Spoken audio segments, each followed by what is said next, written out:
So if I was forced to pick my favorite Nintendo series, and I didn't have time to overthink the answer, just like gun to my head, instant knee-jerk answer to that question, it would definitely be Rhythm Heaven. I really, really fondly remember playing Rhythm Heaven on the DS back in whenever it was that came out, and just like immediately loving it.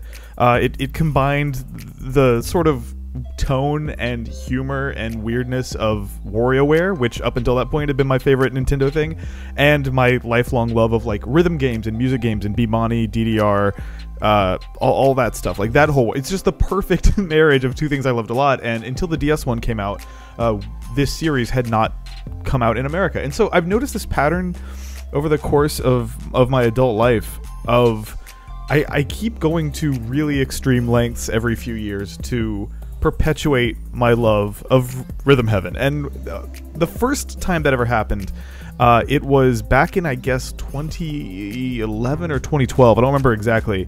But I really, really, really wanted to get to play Rhythm Heaven Fever, or Rhythm Heaven Gold as it was called in Japan, which is the Wii one, right? I really wanted to get to play that with my family around Christmas time. And so I embarked on something that was very out of character for me. I modded my family's Wii towards the end of the system's life cycle, right? I modded our family Wii in secret so that it would be able to play Rhythm Heaven Gold, and patched, I believe, a English language patch into the game on our system. And this was uncomfortable for me for two reasons. One, I don't really do anything that even resembles piracy ever, and two, I'm just not comfortable like modding systems or anything even close to that, even if it's a relatively easy thing to mod like the Wii.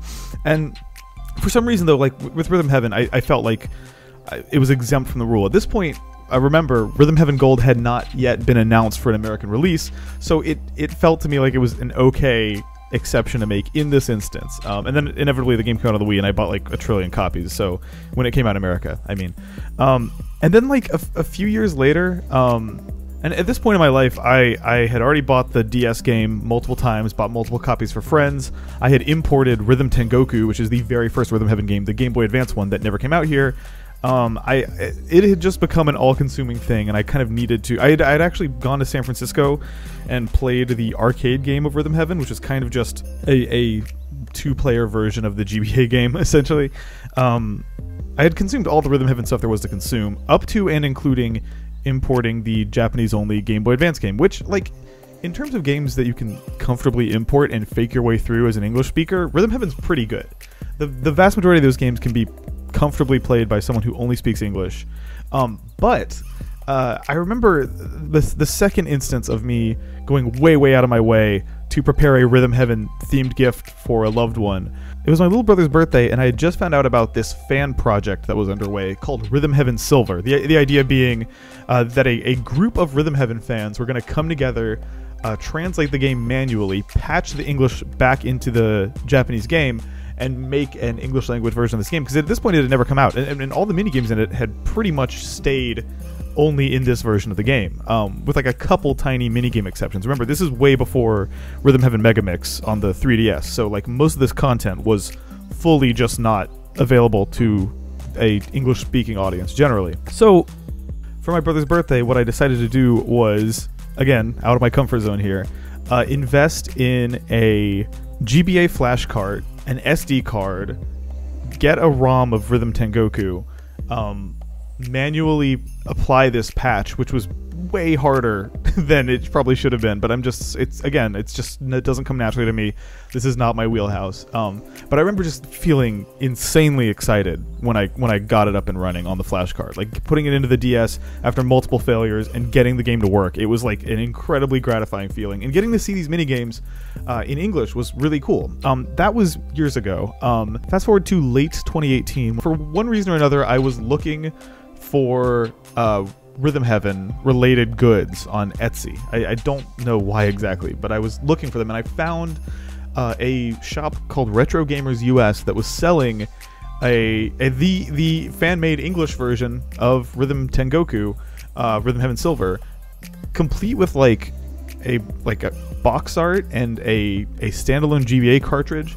And the reason this is significant as a player of Rhythm Heaven is that the Rhythm Heaven games are notoriously tricky to emulate. If you've ever tried to emulate really any rhythm game, but especially these, depending on the game, you might encounter a great deal of issues.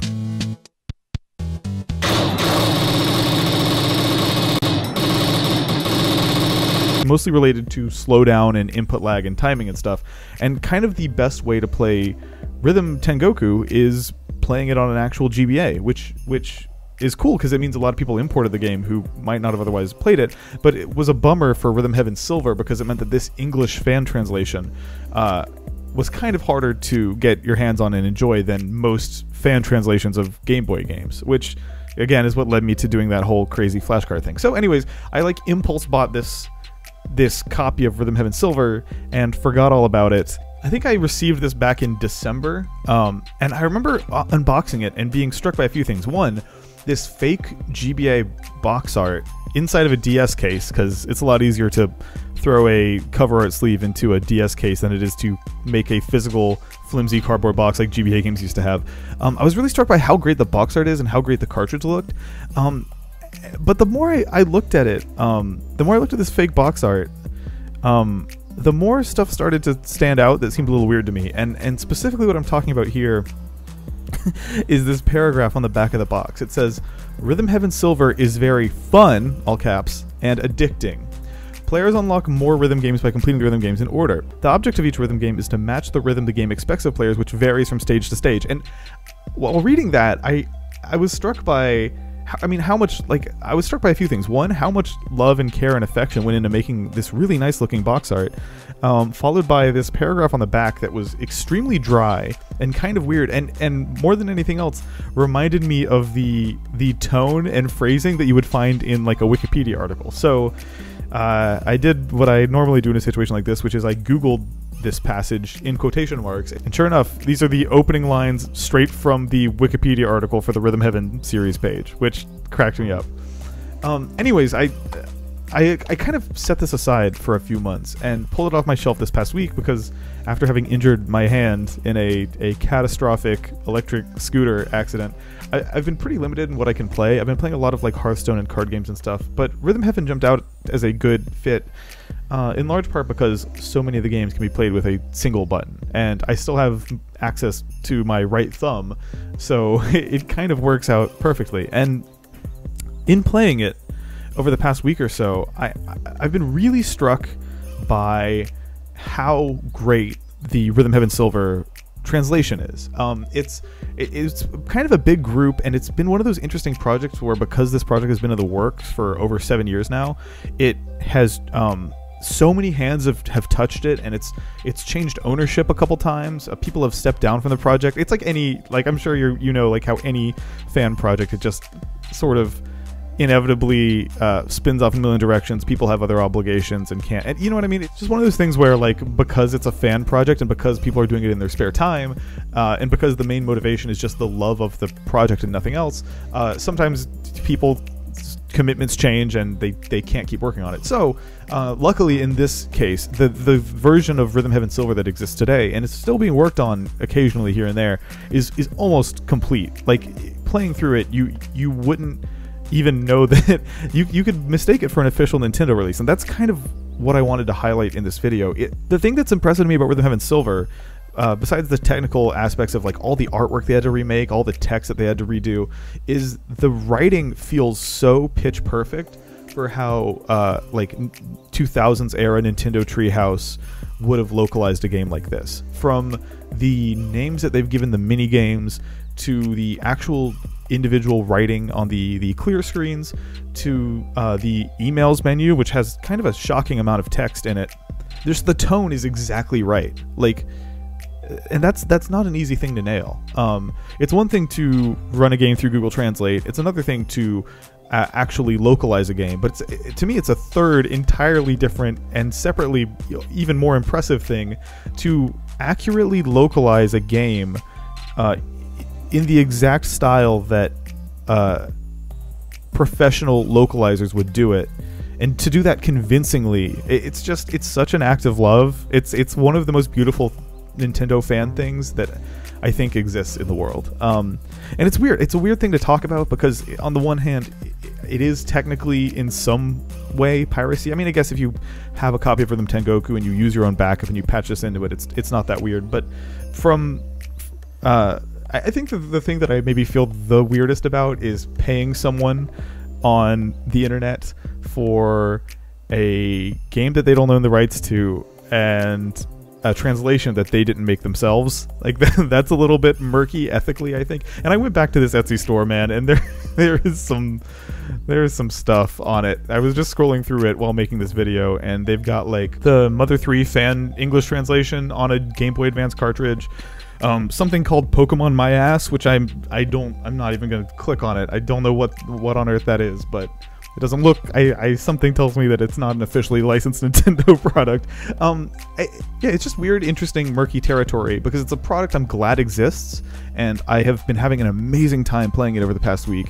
And it is the easiest, most painless way to get access to this game that you can't get in America legally, and this amazing translation that you can't easily play on a computer without a lot of fiddling with emulators.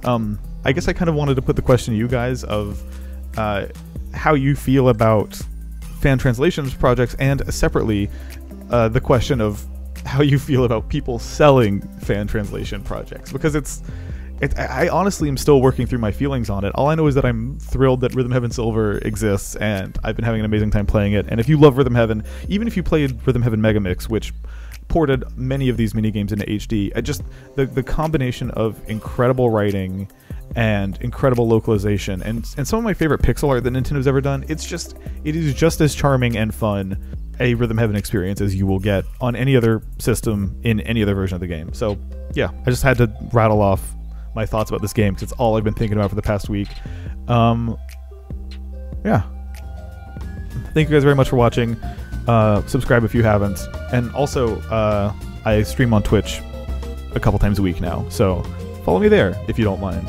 And you can be there while I play video games. Alright, bye.